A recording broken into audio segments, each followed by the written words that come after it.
Is your toilet running constantly, wasting water and keeping you awake at night? It might be time to change the flapper in the tank. Brett is going to demonstrate on a Toto toilet and share with you tips, as your toilet is likely a different brand.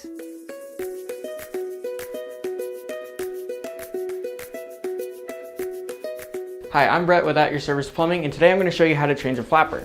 So first you want to take off your toilet tank, put it somewhere where you won't step on it or crack it.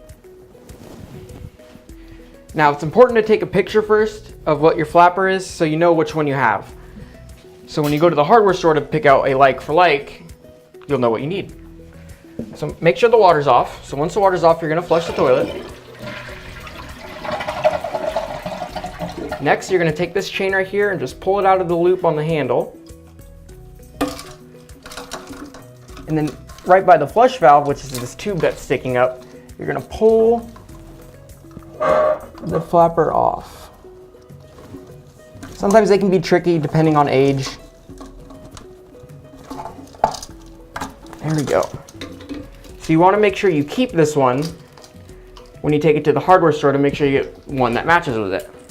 So once you have the correct one, you're going to put it back in on these two little knobs. 1, 2. And you're going to grab the chain, and this is where it gets fun because you're going to adjust it a few times to make sure you get a good flush. Okay. And then you're going to put the chain back onto the handle.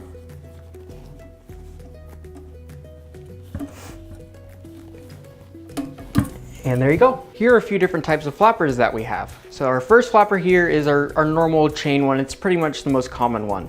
We have a float flapper where you move the float up and down to add more water or less water to the tank. And then we have this one, which is like the chain one, but this one you can put over the float valve, but we recommend cutting this off easier if you have to replace it. A canister flapper that goes on Kohler toilets specifically. Thank you. I trust the information in this video was helpful for you. If you find at any time you either don't have the right tools, you don't want to make trips back and forth to the hardware store, or you just don't want to spend your valuable time doing this task, please give At Your Service Plumbing a call and ask to schedule your own personal plumbing professional to come and assist you. Our client care representatives would be happy to provide you a 2-hour arrival window, which works for you. If you have other plumbing issues, we offer several videos in this Do-It-Yourself series. Please comment suggestions for future videos, and we thank you for joining us.